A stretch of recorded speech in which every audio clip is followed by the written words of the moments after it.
ऐसी 3 मिस्टेक जो मैंने अपनी वेट गेन की जर्नी में की है, जिन्होंने मेरी प्रोग्रेस को बहुत ज़्यादा स्लो कर दिया और पहले कुछ महीने तो ऐसे ही निकल गए।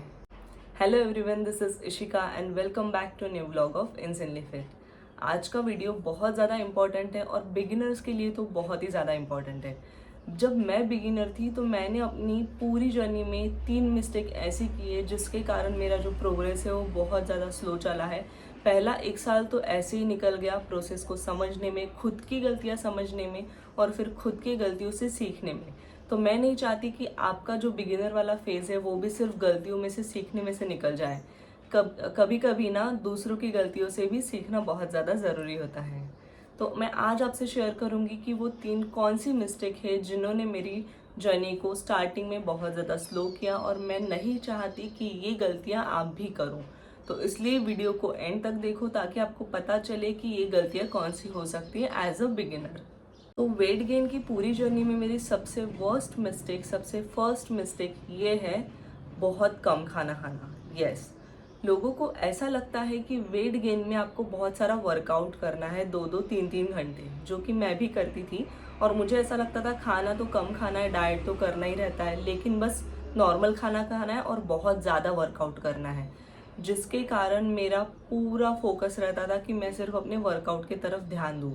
और मैं बहुत ज़्यादा ट्रेनिंग की तरफ ध्यान देती थी, बहुत ज़्यादा मिस्टेक्स कर देती थी, खाना बिल्कुल नहीं खाती थी और जिसके कारण मेरा वर्कआउट भी अच्छा नहीं जा रहा था। तो पहली मिस्टेक मेरी ये थी कि कम खाना खाना और बिल्कुल भी हेल्दी फूड नहीं खाना। लेकिन जब आप वेट गेन की जर्नी में रहते हो तो सबसे ज़्यादा इम्पॉर्टेंट है कि आप प्रोटीन अच्छा खाओ, कार्ब्स अच्छा खाओ, अपने माइक्रोज और मैक्रोज दोनों को काउंट करो, अपना कैलोरी इनटेक बढ़ाओ, जो कि मैंने नहीं किया और ये मेरी सबसे बड़ी मिस्टेक थी। सेकेंड मिस्टेक ये थी कि प्रोटीन को हमेशा इग्नोर करना। यस, वेट गेन वाले ये सोचते हैं कि हमें तो सिर्फ कार्ब्स ही ज़्यादा खाना है, हमें कैलोरी सरप्लस में खानी है और ना कि हमें प्रोटीन की तरफ ध्यान देना है, लेकिन ऐसा नहीं होता है। अगर आप अपना वेट गेन करना चाहते हो तो प्रोटीन और कार्ब्स दोनों ही इक्वल अमाउंट में इम्पॉर्टेंट रहते हैं, क्योंकि अगर आपका प्रोटीन अच्छा नहीं है तो आप परफॉर्मेंस अच्छा नहीं दे पाओगे। और अगर सिर्फ आप बहुत कम खा रहे हो, एक हेल्दी डाइट नहीं फॉलो कर रहे हो, तो आप कैसे अच्छे रिजल्ट्स अचीव कर सकते हो। तो इसके लिए बहुत इंपॉर्टेंट है कि आपके दिन भर का जो प्रोटीन का रिक्वायरमेंट है वो अच्छे से कंप्लीट हो।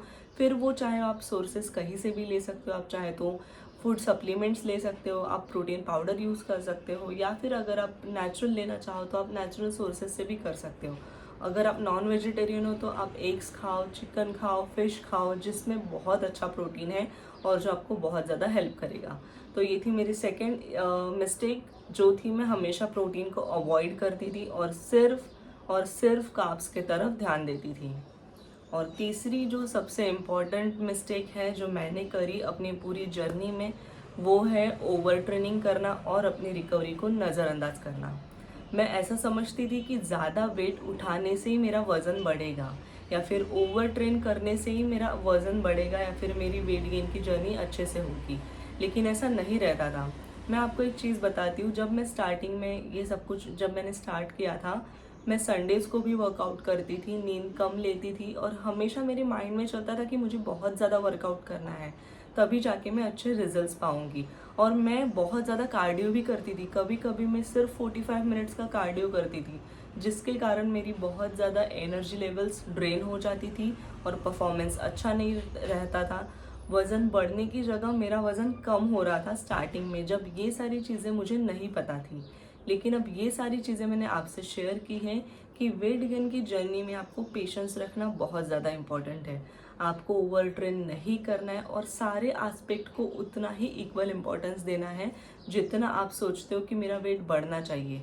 तो उस हिसाब से आपको अपना डाइट भी अच्छा रखना है, आपको ओवर ट्रेन भी नहीं करना है, आपको वेट बढ़ा के प्रोग्रेसिव ओवरलोड करना है, लेकिन ईगो लिफ्टिंग नहीं करनी है, क्योंकि ये चीज़ें आपकी बॉडी पे ना आए, ये चीज़ें आपको बहुत ज़्यादा ये चीज़ें इंजरी पे आ सकती है। इसलिए आपको ध्यान देना है कि अगर आप बिगिनर हो तो ये सारी तीनों मिस्टेक्स अवॉइड करो जो मैंने की थी, और मुझे रियलाइज़ हुआ कि उसमें मेरा कितना ज़्यादा टाइम वेस्ट हो गया। लेकिन जब बाद में मुझे रियलाइज़ हुआ, मुझे बाद में जब पता चला, तो ये मिस्टेक्स को मैंने बहुत ज़्यादा ओवरकम कर दिया। तो अभी जल्दी से जाओ और जल्दी कमेंट करो कि अगर आप भी बिगिनर हो तो क्या आप भी यही सोचते हो कि आपको भी ऐसे ही लगता है कि ज़्यादा वर्कआउट करने से ही बॉडी बन सकती है। तो ऐसा नहीं है, लेकिन आपका मिथ क्या है वो ज़रूर मुझे कमेंट्स में बताना। जल्दी मिलते हैं नेक्स्ट वीडियो में एक नए टॉपिक के साथ।